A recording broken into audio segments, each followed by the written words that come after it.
నమస్తే, నేను Ravinder. Triple news కు స్వాగతం. ప్రభుత్వ పాఠశాలలో విద్యార్థులకు పాఠాలు నేర్పాల్సిన టీచరు విద్యార్థులనే భయభ్రాంతులకు గురి చేస్తే పరిస్థితి ఎలా ఉంటుందో జనగామ జిల్లా చిల్పూరు మండలం నష్కల్ ప్రభుత్వ పాఠశాలలో ఓ మహిళా టీచర్ వ్యవహార శైలి ఇప్పుడు తీవ్ర వివాదానికి దారితీస్తుంది. ఓ బాలికను మనస్తాపానికి గురి చేసేలా ప్రశ్నలు అడగడం, సమస్యపై ప్రశ్నించిన సర్పంచ్ పై దుర్భాషలాడడం, హెడ్ మాస్టర్ సీటులో కూర్చుని కార్యాలయ ఫైళ్లు విసిరేయడం వంటి ఆరోపణలు సంచలనంగా మారాయి. ఈ ఘటనపై గ్రామస్తులు, విద్యార్థులు ఆగ్రహం వ్యక్తం చేస్తూ నిరసనకు దిగారు. పూర్తి వివరాలు ఇప్పుడు చూద్దాం. జనగామ జిల్లా చిల్పూర్ మండలం నష్కల్ ప్రభుత్వ హై స్కూల్లో మహిళా టీచర్ ప్రవర్తన వివాదంగా మారింది. బడిబాట కార్యక్రమం సందర్భంగా ఓ బాలికను అసౌకర్యానికి గురి చేసేలా ప్రశ్నలు అడిగారంటూ ఆరోపణలు వ్యక్తమవుతున్నాయి.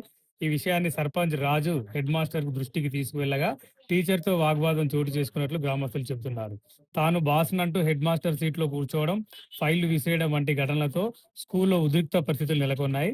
దీంతో విద్యార్థులు, గ్రామస్తులు నిరసన చేపట్టి సంబంధిత టీచర్ను సస్పెండ్ చేయాలని విద్యాశాఖ అధికారులను కోరుతున్నారు. ఘటనకు సంబంధించిన వీడియోలు సోషల్ మీడియాలో వైరల్ అవుతుండగా అధికారులు విచారణ చేపట్టాలని స్థానికులు డిమాండ్ చేస్తున్నారు.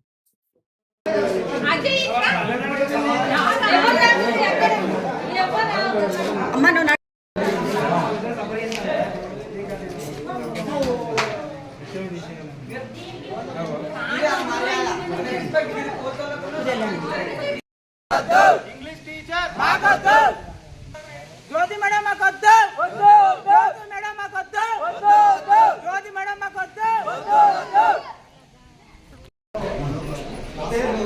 ఇంతకుముందు మొన్న ఇండ్ల సర్వే అని వెళ్ళి వాళ్ళ ఫ్యామిలీతో మాట్లాడి, ఆ ఫ్యామిలీ వాళ్ళు లేనప్పుడు పిల్లలతోటి డిస్కస్ చేసి, ఆ పిల్లల్ని మీరు ఇక్కడ పుట్టలేదట కదా, మీ తల్లిదండ్రులు ఎవరో తెలుసా, మీ తల్లిదండ్రులు వీళ్ళు కాదట కదా, మీది ఏ ఊరు, మీ తల్లి ఎవరు, మీ తండ్రి ఎవరు, మీకేం తెలుసు అని చెప్పి ఆ పిల్లల్ని డిస్టర్బ్ చేస్తే ఆ అమ్మాయి మానసికంగా ఇబ్బంది పడుకుంటూ వాళ్ళ తల్లిదండ్రులు వచ్చినాక చెప్తే అన్నం తినను, నేను స్కూల్కి పోను, అన్నం తినను, అసలు మా తల్లిదండ్రులు ఎవరో చెప్పండి అని చెప్పి ఆ అమ్మాయి తల్లిదండ్రులను అడిగితే వాళ్ళు వచ్చి హెడ్ మాస్టర్ గారి దగ్గరికి వచ్చి అడుగుదామనేసరికి హెడ్ మాస్టర్ గారికి చెప్పేసరికి ఆలోపే పోయి ఎంక్వైరీ చేసిన టీచరు వాళ్ళ మీద మొత్తం ఎత్తేసుడు, బుక్కులు ఎత్తేసుడు, వాళ్ళని కొడదామని పోడు, బాగా నోటికి ఎట్లా వస్తే అట్లా దుర్భాష మాట్లాడి ఆమెను ఇష్టం వచ్చినట్టు మాట్లాడుతుందంట. ఆలోపే మేము వచ్చాము. ఎందుకు మేడం ఇట్లా ఎందుకు జరుగుతుందంటే, యూ గెట్ అవుట్, నువ్వెవరు ఇక్కడికి వచ్చేది అడగడానికి, నువ్వేంది అసలు అని చెప్పి మా మీద మాట్లాడడం జరిగింది. ఆ తర్వాత వచ్చినాక ఆ లోపే పిల్లలు ఎవరు 100 డైల్ కాల్ చేస్తే పోలీస్ వారు వచ్చారు.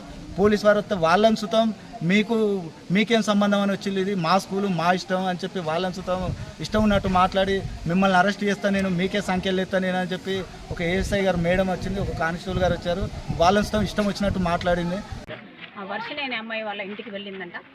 వెళ్ళి యాక్చువల్గా అక్కడ అందులో వాళ్ళ ఇంట్లో ఎవరన్నా ఎన్రోల్మెంట్ మన స్కూల్లో 6th నుంచి 7th, 10th, 6th నుంచి 10th వరకు ఉన్న పిల్లలు ఎవరైనా ఉంటే ఎన్రోల్మెంట్ చేసుకుందామని మోటివేషన్ చేయాలి. అది చేయకుండా ఆ అమ్మాయి యొక్క పర్సనల్ డేటా మాట్లాడుతూ అనడం అనేది జరిగింది. అది కరెక్ట్ కాదు. వాళ్ళ పర్సనల్ డేటా మనం అడగకూడదు. ఆ అమ్మాయిని ఎవరు అడాప్ట్ చేసుకున్నారట, నువ్వు ఇక్కడ కాదు, ఇది ఏది ఏ ఊరు అని చెప్పేసి ఇప్పుడు వాళ్ళ పేరెంట్స్, పిల్లలు వాళ్ళంతా వచ్చి మాట్లాడడం జరిగింది.